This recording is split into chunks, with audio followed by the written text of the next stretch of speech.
Bonjour à tous, alors aujourd'hui je me trouve en Suisse et je vais aller voir Nicolas qui possède une pailleuse suspendue Altec. Alors si vous aussi vous avez envie de voir un petit peu comment ça fonctionne, eh bien je vous propose de me suivre. Bonjour et merci de nous accueillir chez vous. Alors je voulais déjà savoir depuis combien de temps vous étiez installé en tant qu'agriculteur? Ça fait depuis 2018 que je suis revenu sur l'exploitation de mes parents. D'accord, donc c'est une histoire de famille. Exact, oui. Alors vous avez des vaches laitières du coup? On a 35 vaches laitières avec les jeunes bétails, donc ça fait une soixantaine de bêtes, quoi. D'accord, ok. Voilà. Et donc vous faites du lait On a pour, aussi, on a au Pays Gruyère, ouais. Voilà, d'accord. Combien de litres On a 200 000 litres de quota. D'accord. Oui. Mais alors par contre le bâtiment était déjà existant? Oui, et le bâtiment était déjà existant. Parce que des fois c'est vrai que c'est intéressant de voir, il y en a certains qui construisent le bâtiment pour la pailleuse suspendue, mais là vous le bâtiment était déjà existant. Ouais, donc c'est quoi les dimensions du bâtiment? Voilà, il fait 50 sur 40 de large. Donc déjà j'imagine qu'il y a une étude de fait pour savoir si la pailleuse pouvait être installée. Tout à fait, on s'était renseigné auprès de notre charpentier, la maison Farmwood, pour voir si les poutres pouvaient admettre la charge de la pailleuse, et puis il n'y a pas eu de souci. La charpente est largement surdimensionnée, quoi. Déjà qu'on a la griffe à fourrage, donc lui il était serein par rapport à ça, quoi. D'accord. Et le bâtiment, ça fait combien de temps que vous l'avez celui-ci? 2016. C'est récent, je trouve. 2016. Ouais, 2016. Ouais. Alors l'utilisation de la pailleuse, donc avant vous le faisiez donc à la main, comme vous le disiez. Oui. Alors qu'est-ce que ça a changé niveau durée, contrainte ou avantage?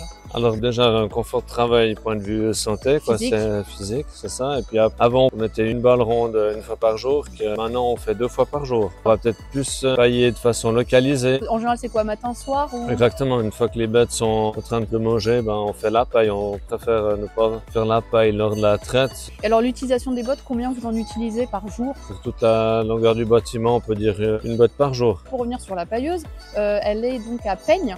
C'est ça. Comment ça s'est décidé ce choix des peignes plutôt que par exemple de disques, de paillage? À un moment donné, il fallait faire un choix, puis on est parti en fonction si on était voir d'autres machines chez d'autres collègues. Puis eux, ils avaient aussi un système à peigne. Oui.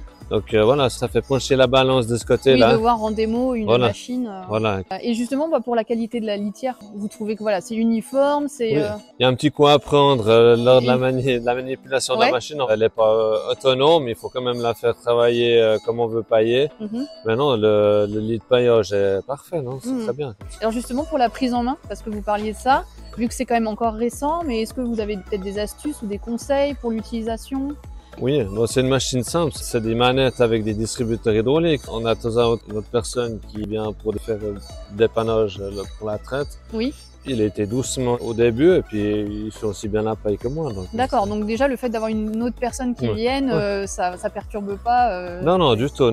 Et juste par rapport à l'entretien, alors j'imagine, vu que ça fait quand même de la poussière, vous soufflez, vous faites voilà. Alors de temps en temps, je regarde par rapport au moteur hydraulique, je nettoie juste un petit peu la grille avec la main pour qu'il y ait une accumulation de paille et que ça encombre le ventilateur du moteur. Puis sinon, tu as autre engraissage, mais rien de sorcier, quoi. D'accord. Combien de temps vous mettiez avant à la main et maintenant, en fait? Ouais, alors, la moitié du gain de temps, à peu près.